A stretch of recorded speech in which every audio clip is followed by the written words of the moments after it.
9/11 was a crime. This should not be a controversial statement, but given how 9/11 was framed as a terrorist attack or even an act of war from the very moment that it occurred, it somehow is. If we lived in a world of truth and justice, 9/11 would have been approached as a crime to be solved, rather than an attack to be responded to. Let's imagine for a moment that we did live in such a world. If there were some crusading district attorney who actually wanted to prosecute the crimes of 9/11, how would he begin? Where would he start to unravel a plot so immense, one involving so many layers of obfuscation and the active collusion of some of the most powerful members of the perennial ruling class of America, the deep state? Like a prosecutor trying to bring down a mafia kingpin, it is unlikely that such an investigation would start by bringing the suspected mastermind of the plot to trial. Such a vast and intricate operation would be picked apart from the outside, starting with people on the periphery of the plot who could be forced to testify under oath and who could provide leads further up the ladder. As more and more of the picture was filled in, the case against the inner clique who ran the operation would begin to strengthen, and gradually more and more central figures could be brought to trial. We may not live in a world where such a criminal investigation is taking place, but we are trying the crimes of 9/11 in the court of public opinion. There are still untold millions who think of 9/11 truth as a fringe movement driven by rash speculation and unwarranted leaps of logic. So what if we prosecuted some of these peripheral figures, the ones who are demonstrably and provably involved in the events of that day or the cover-up of those crimes, in that court of public opinion? Over the course of the Corbett Report's existence, I have looked at many figures who no doubt feature more prominently in the 9/11 plot itself from an operational standpoint. Dick Cheney, Donald Rumsfeld, Larry Silverstein, Dov Zakheim, Paul Bremer, Richard Armitage. But today, we will look at some of the other suspects in that crime. Not ringleaders or masterminds, not even people who were likely to know about the plot ahead of time, but those who helped cover up those crimes for the real perpetrators. These are the stories of the 9/11 suspects.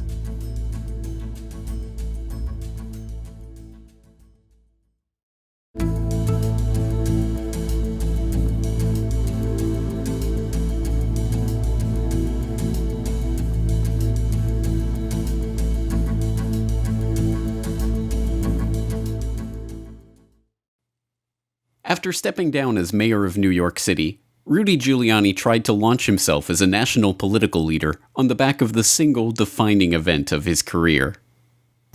September 11th, September 11th. Terrorists or terrorism, September 11th. The flames of hell emanating from those buildings. September 11, fallen towers of the World Trade Center. Terrorists, September 11, 2001. Those attacks on the World Trade Center and the Pentagon. September 11, September 11th. Either you are with us or you are with the terrorists.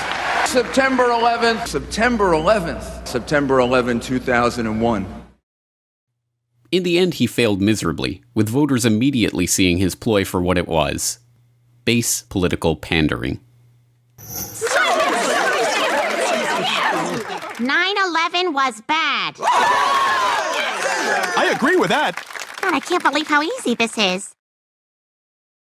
But what many do not realize is that Giuliani's case is not just that of another ghoulish politician parading on the corpses of those who died on his watch for his own political gain. On the day of 9/11, while the remains of the Twin Towers and World Trade Center 7 were still smoldering, one of Mayor Giuliani's first concerns was clearing away the evidence from the crime scene. We were able to move 120 dump trucks out of the city last night, which will give you a sense of the work that was done overnight. Look at this. This is a major thoroughfare where we are. I know. Are they getting bodies out? This is like soil and greenery. It does. And this is a major corner. See, they smoked it off to bring these things. That's what's going on. Oh, this is going to be, they're probably, it's probably to get debris out. It's wild out here. They just keep coming. Look. It doesn't stop. There's more. I keep thinking it's at the end, and it's not. Despite reassurances that the rapid removal of the evidence from Ground Zero was important for emergency access, This process went far beyond merely clearing a path for rescue workers. As Eric Lawyer, founder of Firefighters for 9/11 Truth, points out, the massive operation to haul away over 1.5 million tons of debris and to sell much of the steel to Chinese firm Baosteel at discount prices was not just an overzealous approach to clearing the area, but was itself a crime. 9/11 was the greatest loss of life and property damage in U.S. fire history. This should have been the most protected, preserved, over-tested, and thorough investigation of a crime scene in world history. Sadly, it was not. What was it? Well, we know from their own admission, the majority of the evidence was destroyed. Like Richard said, 22 years of experience. I've seen a lot of crime scenes. I've never seen anything like this in my life. I was out at the site. I saw trucks leaving faster than anywhere I've ever seen, but I accepted it at the time, and for years I accepted it because it was a recovery and rescue operation, and that's normal to have something like that going. Again, we've never seen anything like it, but that was expected. What I didn't know for years, what was going on behind the scenes, was that evidence was being destroyed when it was shipped off. By their own admission, Tower 7 investigation, this investigation at Tower 7 had no physical evidence. How do you investigate a crime when you've destroyed all the evidence? It doesn't make sense. They also admit that they refused to test the explosives or to test for explosives or residue of thermite. Now, this is what I'm going to go into here just real quickly, is there are national standards for an investigation. That's what all of us are asking for, an investigation that follows national standards and holds people accountable. Needless to say, an investigation of the 9/11 crime scene following the national investigation standards has never been conducted and never will be, as Giuliani oversaw the illegal destruction of the evidence itself. To add insult to this injury, in 2003, New York City medical examiner Charles Hirsch revealed that in the mad scramble to get rid of the crime scene evidence, human remains from the World Trade Center had been left at the Fresh Kills landfill, where the debris was sorted and the steel was sold. In 2007, Eric Beck, a senior supervisor of the recycling facility that sifted the debris, admitted that some of those human remains ended up in a mixture that was used to pave roads and fill potholes in New York City. But as grotesque as such revelations are, they are not the most shocking part of Giuliani's 9/11 story.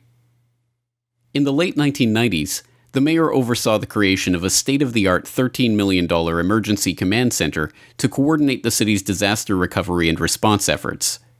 Located on the 23rd floor of World Trade Center Building 7, just across Vesey Street from the Twin Towers, the center, dubbed by local press at the time as Giuliani's bunker, included reinforced, bulletproof, and bomb-resistant walls, its own air supply and water tank, beds, showers to accommodate 30 people, and 3 backup generators.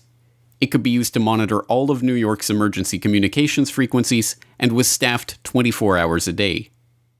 And yet, remarkably, on the morning of 9/11, neither Mayor Giuliani nor any other city personnel or police or fire department officials were in the bunker after the Twin Tower strikes.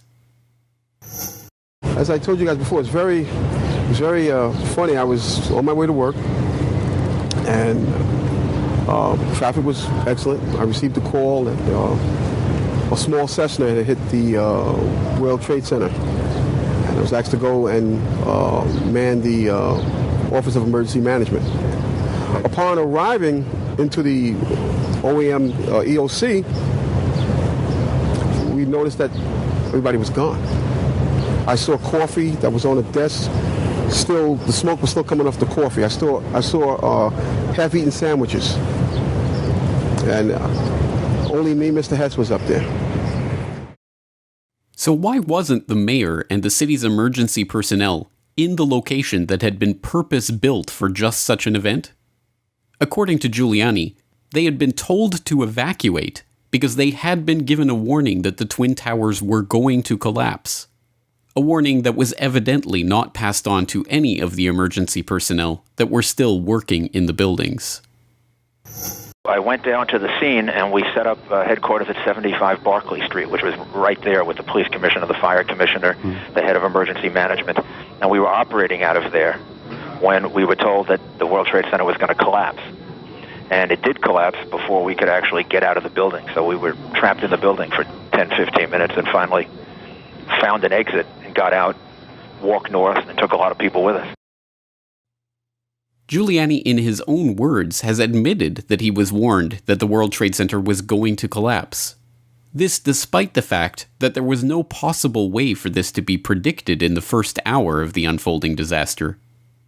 Even more incredibly, despite being given this warning, no effort was made to pass it on to the police, firefighters, and other responders who were still working in and around the buildings.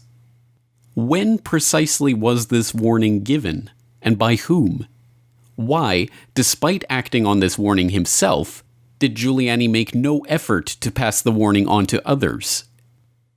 Predictably, when confronted with these questions by activists during his 2008 presidential campaign, Giuliani merely smiled and denied that he had ever received such a warning. You reported to Peter Jennings that on 9/11 that the World Trade, the towers were going to collapse, and excuse me, no steel structure in history has ever collapsed due to a fire. How come the people in the buildings weren't notified, and who else knew about this, and how do you sleep at night? Ma'am, I didn't know that the towers were going to collapse. You reported to Peter Jennings. No. You said on Peter Jennings on ABC and video, also, you indeed said that the towers, you were notified the towers were going to collapse while you were in some, not sure exactly where you were prior to, but you said on ABC video with Peter Jennings in an interview that you were aware that the towers were going to collapse in advance. We'd like to know who told you the towers were going to collapse in advance, sir, and also we'd like to know who else you told. Well, the fact is that I didn't realize the towers would collapse. I never realized that. So where was the mayor on 9/11? On Pier 92, which was already set up as a functional command center due to a full-scale emergency drill by FEMA that, by a remarkable coincidence, had been scheduled for the following day. And we selected Pier 92 as our command center. And the reason Pier 92 was selected as the command center was because on the next day, on September 12th, Pier 92 was going to have a drill. It had hundreds of people here, from FEMA, from the federal government, from the state emergency management office, and they were getting ready for a drill for biochemical attack. So that was going to be the place they were going to have the drill. The equipment was already there. So we were able to establish a command center there within 3 days that was 2.5 to 3 times bigger than the command center that we had lost at 7 World Trade Center. And it was from there that the rest of the search and rescue effort was completed. Mayor Giuliani oversaw the illegal destruction of the 9/11 crime scene and is criminally liable for the deaths of hundreds of emergency workers for not passing on prior warnings about the collapses of the Twin Towers. It is no wonder, then, that the fire department of New York so passionately detests Giuliani for his actions in disgracing their fallen brothers and covering up the 9/11 crime. Rudy Giuliani has used the horrible events of September 11, 2001, to create a carefully crafted persona. But the fact is, what Rudy portrays is not a full picture of the decisions made that led, in our view, to the unnecessary deaths of our FDNY members and the attempt to stop the dignified recovery of those lost. The urban legend of America's mayor needs to be balanced by the truth. So what is the reward for Giuliani's criminal actions on 9/11? An offer to become the head of the Department of Homeland Security in the event of a Trump presidency, of course. This is the state of American politics, and this is precisely why a true investigation of what happened on 9/11 never has, and never will, be conducted by the U.S. government itself.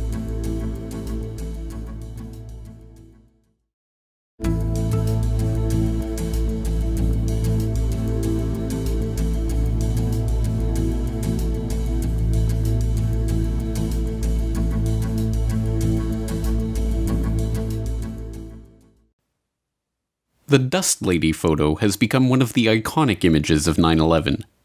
The image of a woman, shocked and disoriented, completely covered in dust from the demolition of the Twin Towers, brings the nearly incomprehensible events of that day down to a human scale.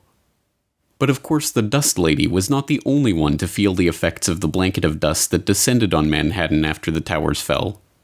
In the hours, days, and weeks that followed, thousands upon thousands of victims, first responders, emergency personnel, cleanup crews, and residents were subjected to the poisonous stew of asbestos, benzene, mercury, lead, cadmium, and other particulates, from which many are now dying. Dr. David Prezant, Chief Medical Officer with the New York Fire Department, spent 7 years examining more than 10,000 firefighters, those who were at the World Trade Center site after 9/11 and those who weren't. And we found an increase in all cancers combined, a 19% increase in cancers compared to the non-exposed World Trade Center group. Talk about the most pressing medical issues facing 9/11 first responders right now. Cancer. In the beginning, in the first few years, it was respiratory, but now it's cancers. And this is just the first wave of cancers, the blood cancers, the leukemias, the organ cancers. But in 5 or 10 more years, you're going to see the asbestos cancers. There'll be another wave of cancers. And like I tell everybody, this is a generation-long issue and a generation-long illness. Every morning I wake up, I got to take 33 pills within the course of the day. At 47 years old, I have lungs of an 80-year-old man that would have been a smoker. People say you have to forget about 9/11. And I say, how could I forget about 9/11 when every morning I got to take this medication and walk around with an oxygen tank? If the brave men and women who had rushed to the World Trade Center in the chaotic days after 9/11 to help with the search and rescue had done so knowing the risks they were facing, that would be one thing. But of course they did not. They had been given false assurances by Christine Todd Whitman, the EPA administrator who assured the public just days into the cleanup that the air was safe to breathe. You know asbestos was in there, is in those buildings, lead is in those buildings. There are the VOCs. However, the concentrations are such that they don't pose a health hazard. As the weeks and months dragged on, Whitman, the EPA, and its officials made statement after statement after statement reaffirming that contaminant levels were low or non-existent, and that the air quality in Manhattan posed no public health concern. We now know that these reassurances were outright lies. On September 18th, the very same day that Whitman and the EPA were encouraging New Yorkers to return to work, the agency detected sulfur dioxide levels in the air so high that, according to one industrial hygienist, they exceeded the EPA's standard for a classification of hazardous. By that time, first responders were already reporting a range of health problems, including coughing, wheezing, eye irritation, and headaches. The evidence continued to pour in that there were serious health concerns for those in and around Manhattan, but the information was suppressed almost as quickly as it was discovered. When a local lab tested dust samples from near the World Trade Center site and found dangerous concentrations of fiberglass and asbestos, the New York State Department of Health warned local labs that they would lose their licenses if they process any more independent sampling. When U.S. Geological Survey scientists began performing tests on their own dust samples, they were shocked at the alphabet soup of heavy metals they found in it. They forwarded this information to the EPA, but the agency continued to assure the public that there was no evidence of long-term health risks. The drama continued to unfold as information poured in about benzene, lead, and other environmental toxins. Yet on September 18th, the EPA specifically advised the public against wearing respirators outside the World Trade Center restricted area. Then, just 2 weeks later, the agency distributed respirators to their own staffers at the EPA's Region 2 building on Broadway Street. As scientists, industrial hygienists, and even other government officials began to accuse the EPA of covering up the true extent of the problem in New York, the agency continued with its dogged assertion that the air was safe to breathe. It wasn't until 2003 that the EPA's own Inspector General revealed that the White House had been editing the agency's press releases all along, finding that the White House Council on Environmental Quality influenced, through the collaboration process, the information that EPA communicated to the public through its early press releases when it convinced EPA to add reassuring statements and delete cautionary ones. When new documents were released to the public in 2011, on the eve of the 10th anniversary of 9/11, it was discovered that this editing was even worse than originally feared. there were clear warnings, specifically on Water Street, which for those people in this area know is not far from Wall Street, that showed that the levels of contaminants in the air were too high for people to go back. That was removed, which was bad enough, and then replaced with a recommendation that people go back to work. They were urged to go back, even though the early samples were showing that there were high levels of contaminants. And you point out also that in many cases they were telling people it was safe before they had even finished conducting initial tests. In one email exchange that happens on the 13th, so it's just a day and a half later, the people in Washington at the White House Council on Environmental Quality are telling the people up here, hey, Christine Whitman is coming up. She's going to talk to reporters because all the results so far have been so positive. Well, all the results so far showed almost nothing because there were almost no results.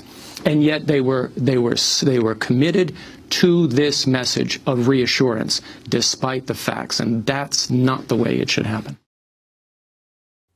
Outraged at the fact that they had been lied to and their lives put at risk, residents and workers in Lower Manhattan and Brooklyn sued Whitman and the EPA in 2004. In a 2006 ruling allowing the class action lawsuit to proceed, Judge Deborah A. Batts of Federal District Court in Manhattan excoriated Whitman, finding that her baseless assurances that the air was safe increased and may have in fact created the danger to people living and working in the area. Ruling that the EPA did, in fact, make misleading statements of safety about the air quality, Judge Batts said, "The allegations in this case of Whitman's reassuring and misleading statements of safety after the September 11, 2001 attacks are without question conscience-shocking." Batts's decision was overturned by a panel of judges in 2008, who ruled that misleading the public and contributing to the health problems and deaths of untold Ground Zero workers was not conscience-shocking enough to override her immunity from prosecution as a federal agent. If Whitman has a conscience at all, it is evidently not shocked by any of these accusations.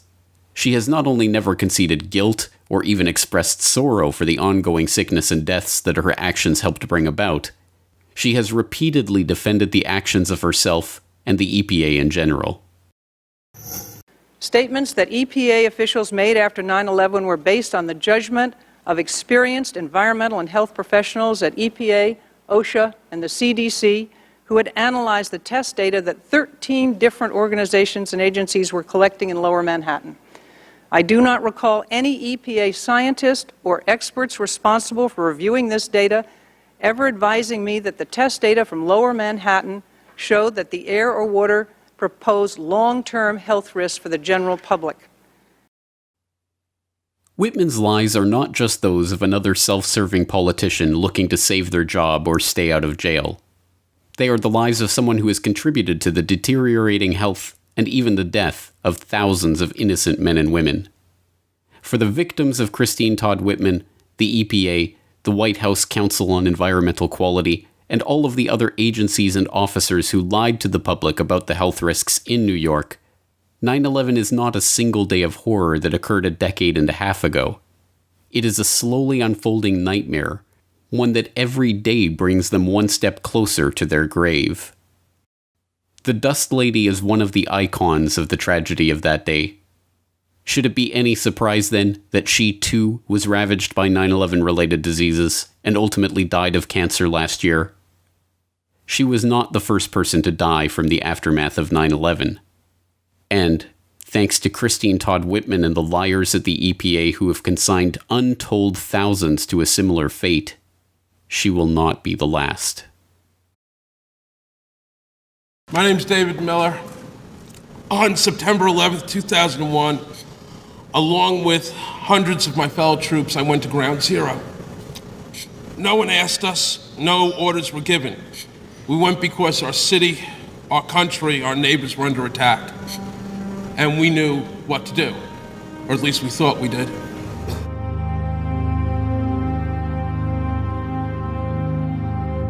On September 13th, we marched back in groups of 2s and 3s at first, and then dozens until there must have been more than 200 of us, carrying ropes, ladders, tools of every kind, back into the smoke and the poison and rubble, where we reached an intersection with hundreds of civilians cheering us on.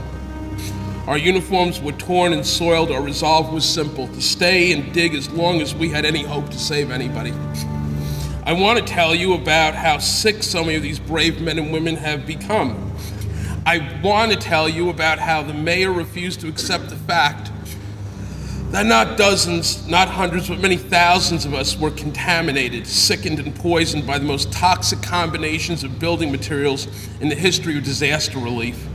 And that for 5 terrible years, he ignored that fact. 5 years of our family members watching us drop dead. And every time popular mechanics calls the people of this movement nuts, these propagandists, professional liars and tools who cannot, even by any stretch of the imagination, be considered journalists, strike another nail into the coffin of another rescue worker.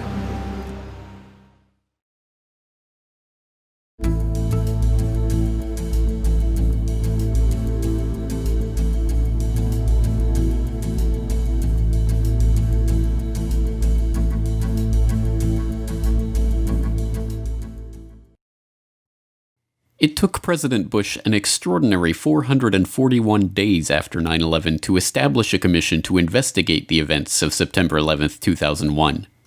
And it was not just the case that Bush was slow in acting.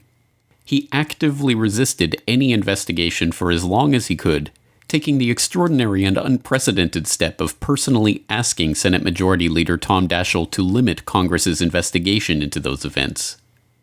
In the end, the commission was severely underfunded, severely rushed, and, as Commission Chairman Thomas Kean later admitted, "We think the commission in many ways was set up to fail." But the most unmistakable sign that Bush was only interested in appointing a cover-up commission to investigate the largest attack on U.S. soil in modern history was his initial choice for commission chairman. Today I'm pleased to announce my choice for commission chairman, Dr. Henry Kissinger. Concerns about, once the commission begins its work, if fingers point to valuable allies, say Saudi Arabia, for example, the implications, the policy implications this could have to the United States, particularly at this delicate time? I have been given every assurance by the President that we should go where the facts lead us. Not even the New York Times could believe that Henry Kissinger, the consummate Washington insider, could pretend to conduct an independent fact-finding investigation into 9/11. It is tempting to wonder if the choice of Mr. Kissinger is not a clever maneuver by the White House to contain an investigation it long opposed, the Times editorialized after the announcement. Kissinger may have been prepared for such polite disagreement with his appointment, but he was not prepared to meet the 9/11 widows whose tireless efforts had forced the creation of the commission in the first place. Several family members approached Kissinger and requested a meeting at his office in New York. Prior to the meeting, Kristen Breitweiser conducted a thorough investigation of Kissinger's potential conflicts of interest. Probably much to the chagrin of some of the people in the room, Lori asked some very pointed questions. Would you have any Saudi American clients that you would like to tell us about? And he was very uncomfortable, kind of twisting and turning on the couch. And then she asked whether he had any clients by the name of Bin Laden. And he just about fell off his couch. Former Secretary of State Henry Kissinger stepped down from the position Friday. We thought the meeting went well. Kissinger was dethroned, and the commission went ahead under Chairman Thomas Kean and Vice Chair Lee Hamilton. But while Kissinger's appointment and resignation received all the attention, the White House was busy slipping another agent into the commission through the back door. In January of 2003, just weeks after Kissinger stepped down, it was quietly announced that Philip D. Zelikow would take on the role of executive director. As executive director, Zelikow picked the areas of investigation, the briefing materials, the topics for hearings, the witnesses, and the lines of questioning for witnesses. In effect, this was the man in charge of running the investigation itself. So who was Philip Zelikow? The Commission's press release announcing his position described him as a man of high stature who has distinguished himself as an academician, lawyer, author, and public servant. Although they noted his position at the University of Virginia and his previous role as executive director for the National Commission on Federal Electoral Reform, curiously missing from this brief bio are the multiple conflicts of interest that show how the Bush administration essentially put one of its own in charge of investigating how the Bush administration failed on 9/11. In 1995, Zelikow co-authored a book with Bush's national security advisor, Condoleezza Rice. He was part of the transition team that helped the Bush administration take over the White House from the Clinton administration. He was even a member of Bush's post-9/11 Foreign Intelligence Advisory Board. But perhaps most incredibly, Zelikow actually authored the Bush administration's 2002 national security strategy that outlined the preemptive war doctrine that would be used against Iraq. This, however, is something that not even 9/11 Commissioners Kane or Hamilton themselves knew at the time the commission was formed. Zelikow was the author of a very important document issued by the White House in September 2002 that really turned military doctrine on its head and said that the United States could become involved in preemptive war, preemptive defense, that we could attack a nation that didn't pose an immediate military threat to this country. And obviously in September 2002, it sure appeared that that document was being written with one target in mind, Iraq. Now, as I say, the author of the document at the time was anonymous. We didn't know that Philip Zelikow had written this thing. And that becomes known, I think, widely on the staff only in the final months of the 9/11 Commission investigation. And it appeared to pose yet another conflict of interest for Zelikow. Just to be clear, the preemptive doctrine memo comes out in September of 2002. The commission is created formally in December 2002. And do Kane and Hamilton, when they hire Zelikow, are they aware of his role as the author of the preemptive doctrine? I don't believe so. These conflicts of interest were not merely theoretical. After the victims' family members discovered Zelikow's links to the Bush administration, he was forced to recuse himself from the proceedings of the commission, which he himself was directing, that had to do with the Bush White House transition or the National Security Council. Hearing of Zelikow's appointment, former counterterrorism czar Richard Clarke, who Zelikow helped to demote during the Bush transition, remarked that the fix is in, wondering aloud, could anyone have a more obvious conflict of interest than Zelikow? Key staffers and even one of the commissioners threatened to quit the commission altogether when learning of Zelikow's history. When the 9/11 victims' family members discovered Zelikow's links, they protested his appointment, but unlike with Kissinger, this time their concerns were dismissed, and Zelikow plowed ahead.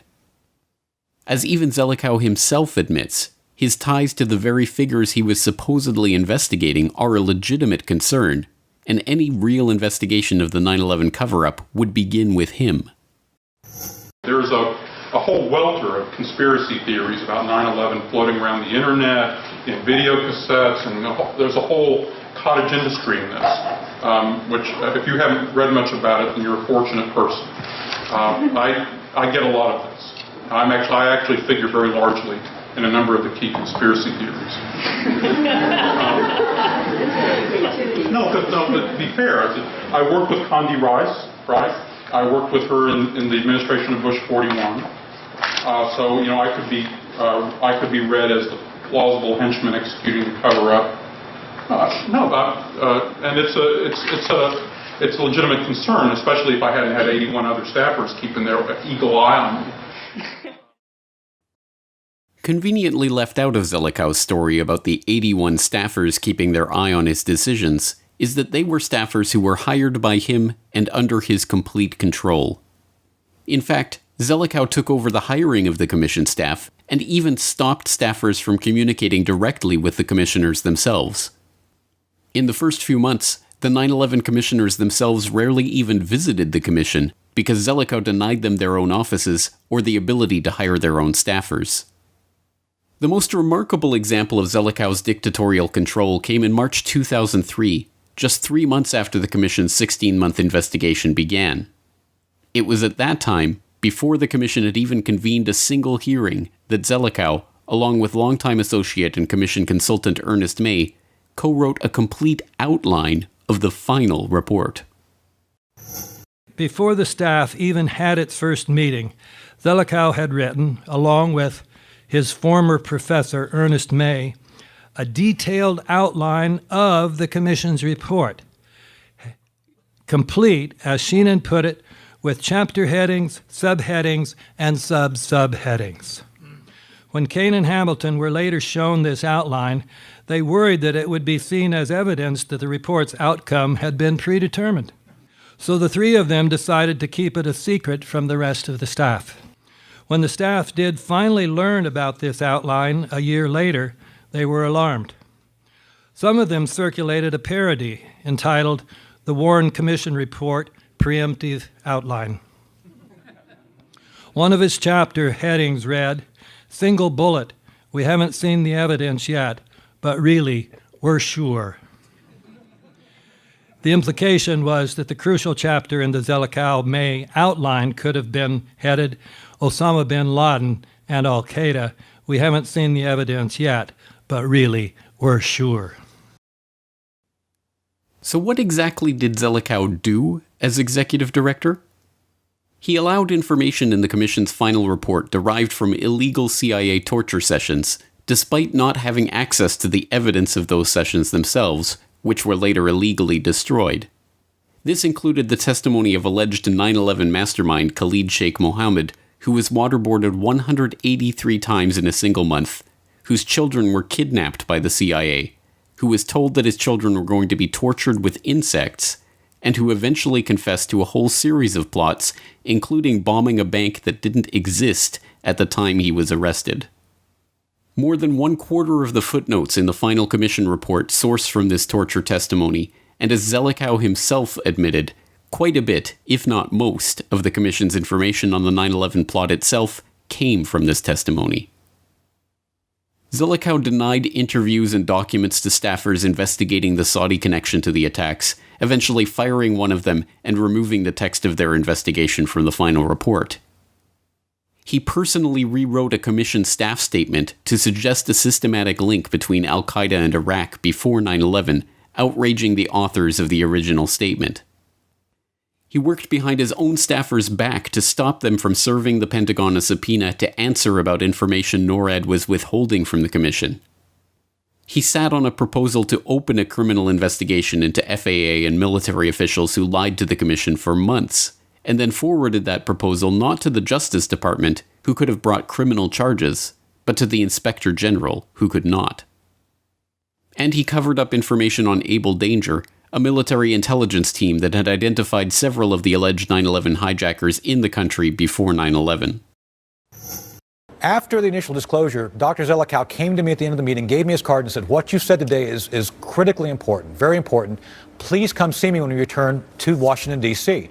I returned to Washington, D.C., January of 2004, call in, they say, "We want to see you, stand by." Nothing happens, a week goes by, I call again, they say, "We don't need you to come in, we have all the information on Able Danger we need, thank you anyway." And that was where it ended. All right, so the information that you told Dr. Zelikow in Afghanistan about the CIA interfering with your ability to provide actionable intelligence to the United States government, intelligence that might have helped them find out who caused 9/11, you are not permitted to testify about. That's correct. Okay. From the initial outline to the final report, Zelikow carefully guided the process, hiring and firing the staff, directing their research efforts, deciding on witnesses, scrubbing information, and shielding his former colleagues in the White House from criticism. But perhaps more remarkable than the fact that the fix was in from the moment he took over the commission and began working on the predictive outline of the final report, is that he had in fact written about 9/11 and its eventual aftermath in 1998, 3 years before September 11th. In an article entitled Catastrophic Terrorism, Tackling the New Danger, written for the Council on Foreign Relations Foreign Affairs in November 1998, Zelikow and co-authors Ashton Carter and John Deutsch ask readers to imagine a catastrophic act of terrorism like the destruction of the World Trade Center. Like Pearl Harbor, the event would divide our past and future into a before and after. The United States might respond with draconian measures scaling back civil liberties, allowing wider surveillance of citizens, detention of suspects, and use of deadly force. More violence could follow, either future terrorist attacks or U.S. counterattacks. Belatedly, Americans would judge their leaders negligent for not addressing terrorism more urgently. Zelikow's amazing prediction becomes somewhat less remarkable when we learn his own self-described expertise in the creation and management of public myth. In a separate 1998 article on public myths, Zelikow identifies generational myths that are formed by those pivotal events that become etched in the minds of those who have lived through them, before noting that the current set of public myths, formed during the New Deal in 1933, are currently fading. Convenient for Zelikow, then, that the Pearl Harbor event that would define the next generational myth, known as the War on Terror, would arrive just 3 years later, and that he would be in charge of the commission tasked with creating and managing the public perception of that myth. Indeed, given his central role in the cover-up of 9/11 and deflecting concern away from legitimate 9/11 suspects, any true investigation into the events of September 11th would involve a thorough interrogation of Philip D. Zelikow. No, but to be fair, I worked with Condi Rice, right? I worked with her in the administration of Bush 41. So, I could be read as the plausible henchman executing the cover-up. And it's a legitimate concern.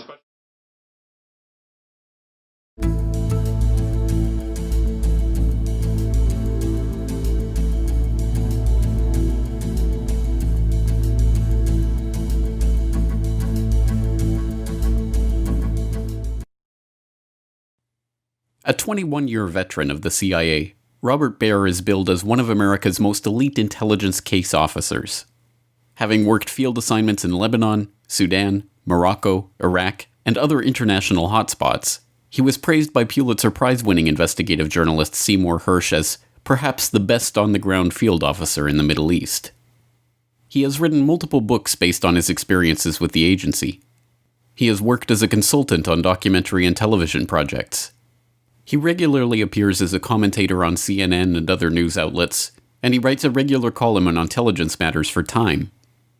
George Clooney's character in Syriana, Bob Barnes, is based on Baer and his experiences with the CIA. And 90% of what's left is in the Middle East. This is a fight to the death. I think we've got something that utilizes your specific skill set. His money's in a lot of dark corners. I want you to take him from his hotel, drug him, put him in the front of a car, and run a truck into him at 50 miles an hour. It's good to have you back in town. Robert Baer retired from the CIA in 1997 and received the agency's Career Intelligence Medal the following year. In short, he is a serious and well-respected career intelligence official. All of this makes it particularly stunning that in 2008, he told a team of citizen journalists in Los Angeles that he knew a man who cashed out the day before 9/11. And then the last thing I would leave you with is National Reconnaissance Office was running a drill, a plane crashed into their building, and you know they're staffed by DOD and CIA. I know the guy that went into his broker in San Diego and said, "Cash me out, it's going down tomorrow." Really? Yeah. That tells us something. What? That tells us something. Well, his brother worked in the White House. Given Robert Baer's experience and training, it is difficult to comprehend just how significant the information that he just casually admits here really is. We are left with only two possibilities. Either Baer is lying, or he has direct knowledge of someone whose brother worked at the White House who had foreknowledge of the 9/11 plot. There is no middle ground here. The man Robert Baer claims to know is at least an accessory before the fact to the crimes of 9/11, if not an actual accomplice or co-conspirator in those crimes. By failing to report this information to the investigative authorities, Baer leaves himself open to being an accessory after the fact to those same crimes. Title 18, Section 3 of the U.S. Code defines the criteria for an accessory after the fact to a crime committed against the United States. Whoever, knowing that an offense against the United States has been committed, receives, relieves, comforts, or assists the offender in order to hinder or prevent his apprehension, trial, or punishment is an accessory after the fact. Given the exceptionally grave nature of this admission and its repercussions, one would suppose that Baer has been questioned by other media and or the FBI and made to discuss in detail precisely who it was who cashed out and how he knew about the 9/11 plot in advance. But one would be wrong. Since making this stunning admission to the cameras of We Are Change Los Angeles, no one has ever asked Baer for more information about the case. So what does Robert Baer say about the possibility of a 9/11 inside job? In 2007, writing about the CIA's admission that they illegally destroyed the videotaped interrogations of high-profile terror suspects, Baer said, "I myself have felt the pull of the conspiracy theorists who believe that 9/11 was an inside job, somehow pulled off by the US government.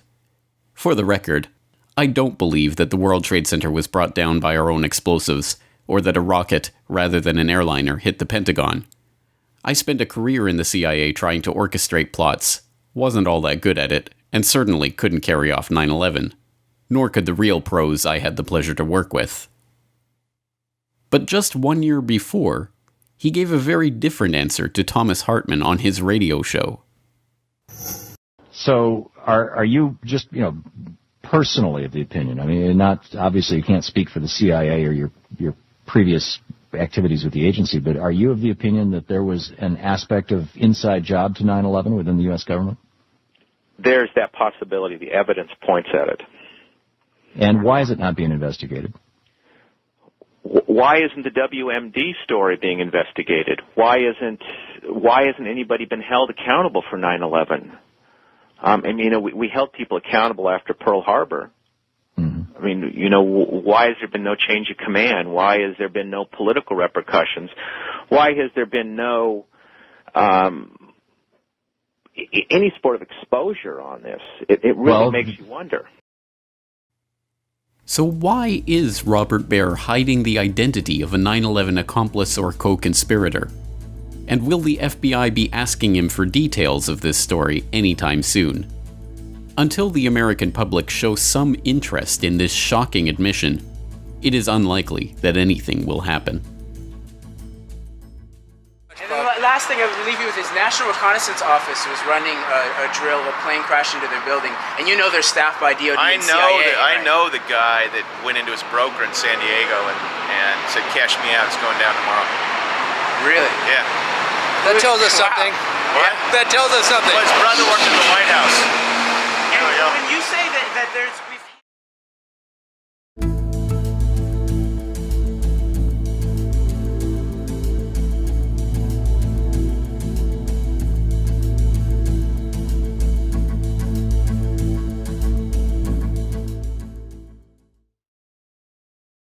According to the official story of September 11th, 2001, 4 hijacked airliners flew wildly off course over the most sensitive airspace in the United States for 109 minutes without being intercepted by a single fighter jet.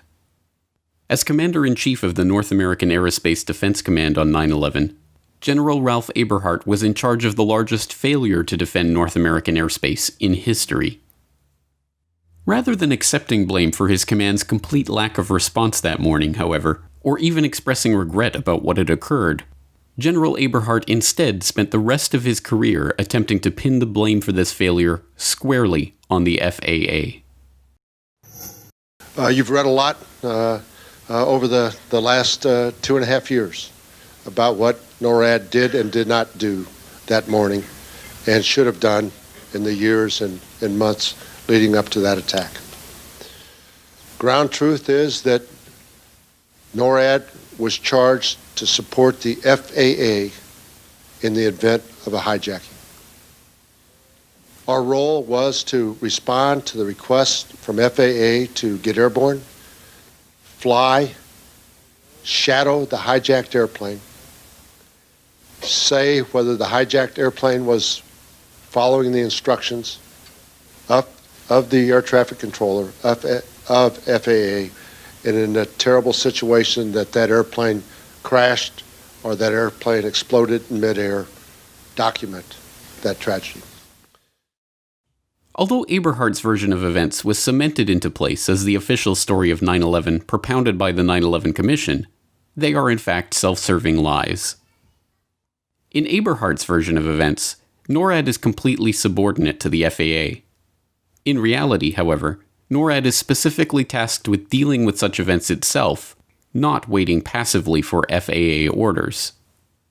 NORAD's own regulations for dealing with hijacked jets specifically state that FAA authorization for interceptor operations is not used for intercept and airborne surveillance of hijacked aircraft within the continental United States.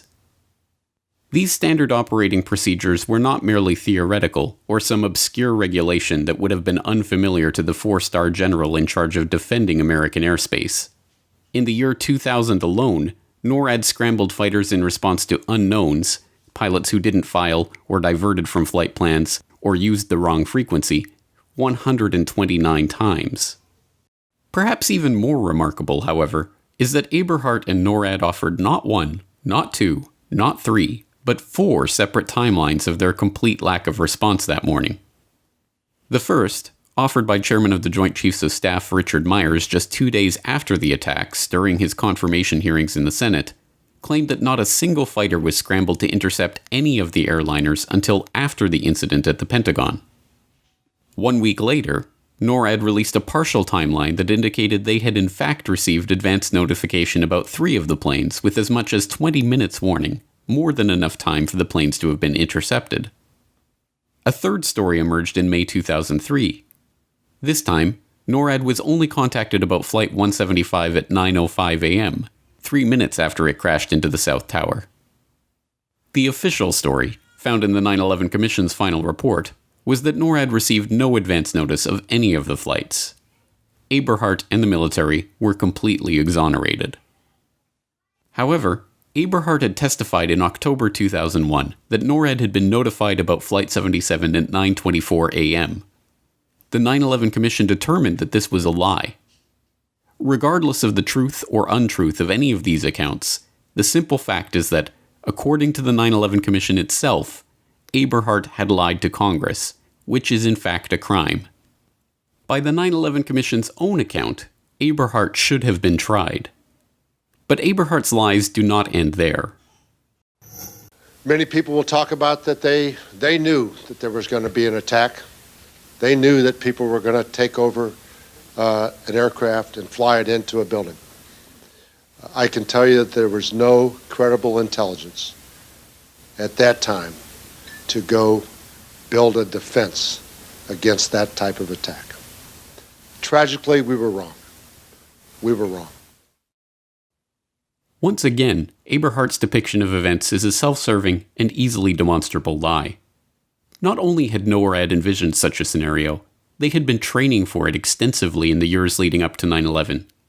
Between October 1998 and September 2001, NORAD had conducted 28 exercise events involving hijackings. At least 5 of those hijack scenarios involved a suicide crash into a high-value target.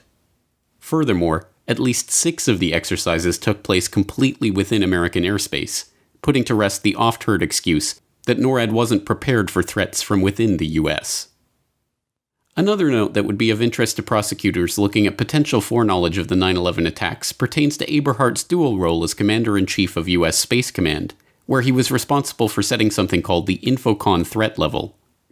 Established in March 1999, the Infocon threat level was designed as a measure of the threat to Defense Department computer systems and networks, and different levels required different protocols for securing communications and information systems.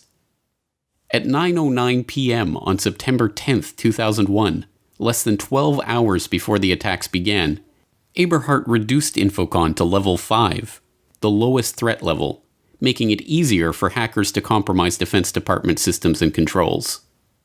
Eberhardt has never been asked about this change in the public record. There are a laundry list of other questionable actions that Eberhardt took on 9/11. His failure to implement military control over U.S. airspace. His decision to drive from Peterson Air Force Base to NORAD's Cheyenne Mountain Control Center at 9:30 a.m., right in the middle of the attacks, despite knowing this would involve loss of communication for part of the drive. and the fact that it took him 45 minutes to complete the 30-minute trip. His decision to ground all fighter jets by ordering them to battle stations instead of ordering them to scramble at 9:49 a.m. And even NORAD's inability to turn over basic documentation to government investigators. The official story of 9/11 is a lie. But Eberhardt's story is a lie within that lie, designed to absolve himself and other members of the U.S. military charged with American airspace that morning from the most catastrophic failure in that mission in their history. And not only did Eberhardt survive with his career intact, he was praised as a 9/11 hero and moved into the private sector after leaving NORAD in 2004 as chairman and board member of a number of companies that directly benefited from the post-9/11 police state and the post-9/11 war on terror. Ralph E. Eberhardt remains at large. We have a problem here. We have a hijacked aircraft headed towards New York. Is this real world or exercise?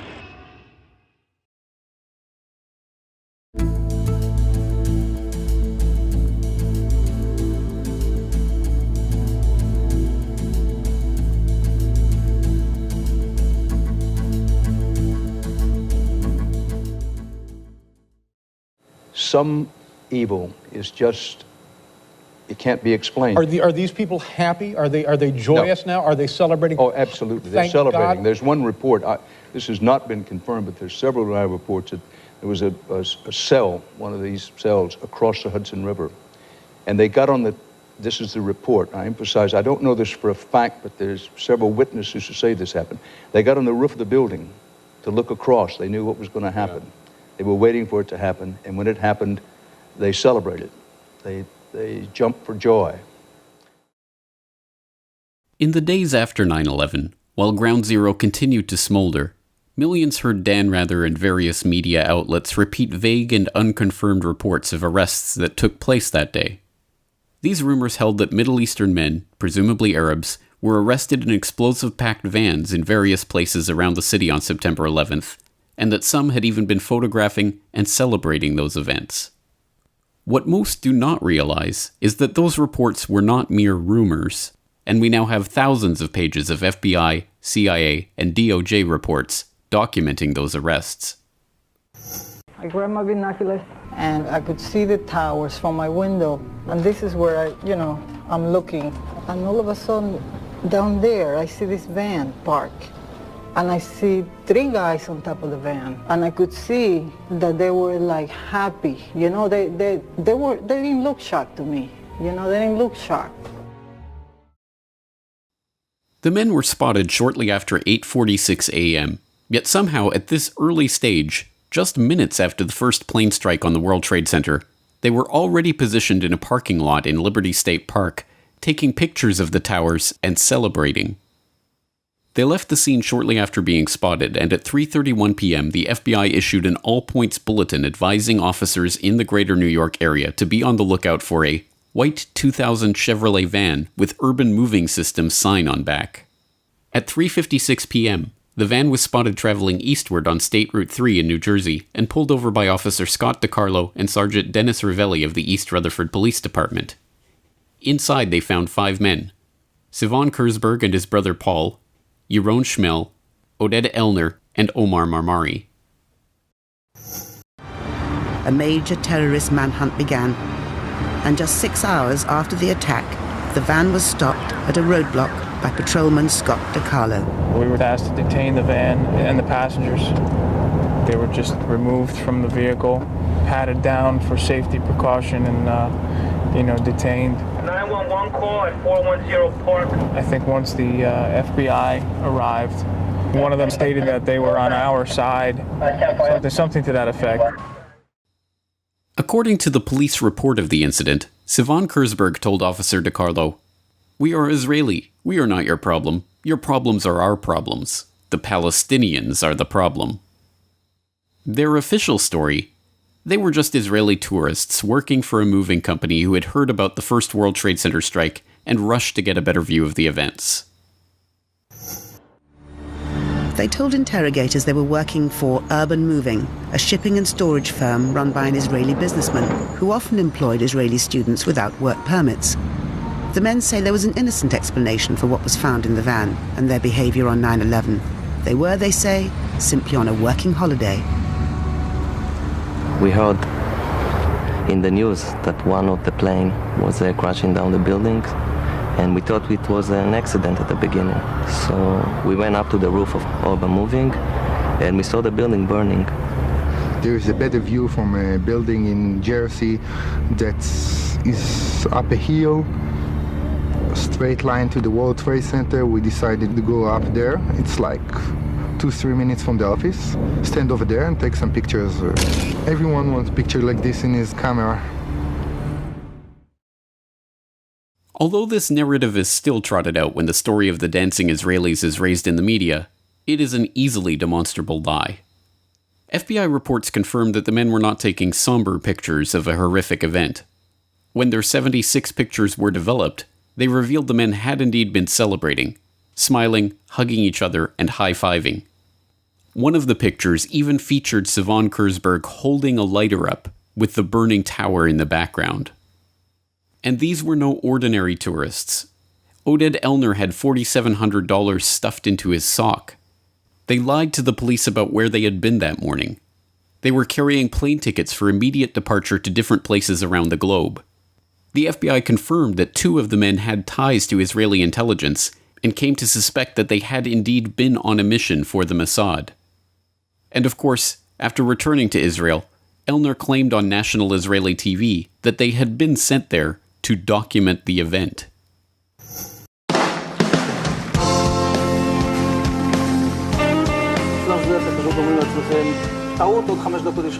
And at that point we were taken for another round of questioning, this time related to our allegedly being members of Mossad. The fact of the matter is we are coming from a country that experiences terror daily. Our purpose was to document the event. Their purpose was to document the event? But how could they possibly have known what event they were documenting at that point, before the second plane strike, when those few who even knew about the situation had assumed it to be an accident or pilot error? And when did they arrive at the parking lot to document the event anyway? The FBI reports show how the men gave confused and often conflicting accounts of when and how they learned about what was happening and when they arrived at the parking lot. Oded Elner even said they had arrived there shortly after 8 a.m., which would have been 45 minutes before the attacks even began. This is in line with one of the eyewitnesses that had placed their urban moving systems van at the parking lot at 8 a.m. How could they have been in place and ready to document the event unless they knew what was about to happen? Any way you cut it, this story is unbelievable. Men with documented connections to Israeli intelligence and working in the United States without appropriate permits were detained after having been caught celebrating the attack on the World Trade Center at a time when no one knew that the WTC strike was an attack. So surely these men are locked behind bars to this day, right? Surely they were transferred to Guantanamo and held without trial for 15 years as part of the war on terror, weren't they? No. They were immediately transferred to federal custody, held for 71 days, and then deported back to Israel. The owner of the urban moving systems company that had employed them, Dominic Suter, was investigated by the FBI too. They concluded that urban moving may have been providing cover for an Israeli intelligence operation, and even seized records and computer systems from the company's offices. When they went back to question him again on September 14th, he had fled back to Israel. And what about the dancing Israelis' pictures themselves? The Justice Department destroyed their copies on January 27, 2014. And these intelligence agents on an intelligence mission who were there to document the event of 9/11 before anyone knew 9/11 was taking place? Don't worry, they were just spying on Arab terrorists. And while the FBI or certain sources might believe that in fact they were Israeli intelligence, they don't believe that the U.S. was a target, that they were actually investigating Muslim groups? They believe if this was an intelligence operation by Israel, that it was focused on the Islamic groups and charities that raise money for groups that are considered by U.S. law enforcement and others terrorist groups. And you'll note that after September 11th, the U.S. moved on many of these groups with indictments, arrests, raids on their headquarters, something that hadn't happened prior to this. These are groups that Israel believes have been funding Hamas and other terrorist organizations? Groups that are responsible for most of the suicide bombings there. But this story is not merely preposterous on its face. even the implications of this story are themselves preposterous. If indeed the official story is a ridiculous lie, then are we to believe that these crack Israeli Mossad operatives, who were presumably aware of the attack that was about to take place, had been sent to photograph the burning tower from a parking lot across the Hudson River? And that these specially trained intelligence professionals on their super-secret mission were celebrating, high-fiving, and going out of their way to be noticed in performance of their task? This is equally preposterous. The only other possible conclusion is that these men were serving merely as a distraction, that they were not there to photograph for Israeli intelligence one of the most heavily photographed scenes in the world on that morning, but instead to be noticed and arrested as a way to divert attention from a much bigger and more sinister story. So if they were meant to distract from a bigger story, what story could that possibly be? It has been more than 16 years since a civilian working for the Navy was charged with passing secrets to Israel. Jonathan Pollard pled guilty to conspiracy to commit espionage and is serving a life sentence. At first, Israeli leaders claimed Pollard was part of a rogue operation, but later took responsibility for his work. Now, Fox News has learned some U.S. investigators believe that there are Israelis again very much engaged in spying in and on the U.S., who may have known things they didn't tell us before September 11th. Fox News correspondent Carl Cameron has details in the first of a four-part series. Since September 11th, more than 60 Israelis have been arrested or detained, either under the new Patriot anti-terrorism law or for immigration violations. A handful of active Israeli military were among those detained, according to investigators, who say some of the detainees also failed polygraph questions when asked about alleged surveillance activities against and in the United States. There is no indication that the Israelis were involved in the 9/11 attacks, but investigators suspect that the Israelis may have gathered intelligence about the attacks in advance and not shared it. A highly placed investigator said there are, quote, tie-ins, but when asked for details, he flatly refused to describe them, saying, quote, evidence linking these Israelis to 911 is classified. I cannot tell you about evidence that has been gathered. It's classified information. Asked this week about another sprawling investigation and the detention of 60 Israelis since September 11th, the Bush administration treated the questions like hot potatoes. I would just refer you to the Department of Justice with it. I'm not familiar with the report. I'm aware that some Israeli citizens have been detained. With respect to why they are being detained and the other aspects of your question, whether it's because they are in intelligence services or what they were doing, I will defer to the Department of Justice and the FBI to answer that. Beyond the 60 apprehended or detained and many deported since September 11th, another group of 140 Israeli individuals have been arrested and detained in this year in what government documents describe as, quote, an organized intelligence gathering operation designed to, quote, penetrate government facilities. Most of those individuals said they had served in the Israeli military, which is compulsory there, but they also had, most of them, intelligence expertise and either worked for Amdocs or other companies in Israel that specialize in wiretapping. Earlier this week, the Israeli embassy here in Washington denied any spying against or in the United States. Carl, what about this question of advanced knowledge of what was going to happen on 9/11? How clear are investigators that some Israeli agents may have known something? Well, it's very explosive information, obviously, and there's a great deal of evidence that they say they have collected, none of it necessarily conclusive. It's more when they put it all together. A bigger question, they say, is how could they not have known? Almost a direct quote, Britt. The most phenomenal part of this report is not that it was eventually erased from the web by Fox News itself, but that it ever made it to the air at all. In December of 2001, Fox News investigative reporter Carl Cameron filed an explosive 4-part series that went in-depth into an Israeli art student spying ring that had been under investigation before 9/11, extensive Israeli wiretapping of sensitive U.S. government communications, and the 60 Israeli spies that were detained in the wake of the September 11th attacks. Unsurprisingly, the story was quickly dropped, and no mainstream journalists dared to continue probing into the matter. This is the real story of Israeli spies in 9/11. Not some vague rumors about some dancing Israelis, but an FBI dragnet that swept up the largest foreign spying ring ever caught red-handed on American soil. And although the FBI were convinced that these spies knew about 9/11 in advance, their investigations were stifled and the issue was swept under the rug. Rather than making Israel enemy number one in the war on terror, Israel remains to this day the U.S.'s most important ally. And if I'm fortunate enough to be elected president, the United States will reaffirm we have a strong and enduring national interest in Israel's security.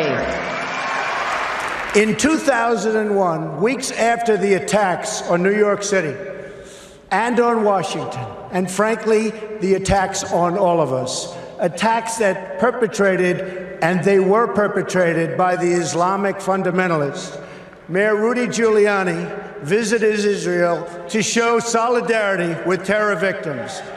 I sent my plane because I backed the mission for Israel 100%. But perhaps this is understandable. After all, we all remember how Yasser Arafat gloated about 9/11 and said it was good for Palestinians, right? Oh wait, that wasn't Yasser Arafat. It was Benjamin Netanyahu. The Israeli newspaper Ma'ariv has reported Israel's former Prime Minister Benjamin Netanyahu has publicly said the September 11th attacks have been good for Israel. Netanyahu said, quote, "We're benefiting from one thing, and that is the attack on the Twin Towers and Pentagon and the American struggle in Iraq." My name is Donald Trump, and I'm a big fan of Israel. And frankly, a strong prime minister is a strong Israel. And you truly have a great prime minister. In Benjamin Netanyahu, there's nobody like him.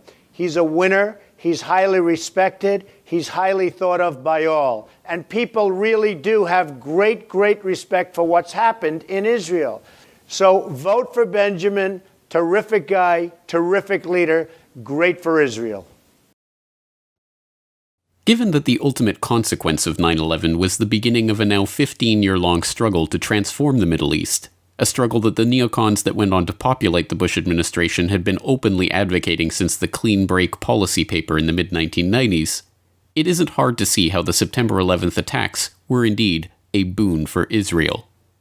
But information linking Israeli spies to advanced knowledge of 9/11 remains classified information.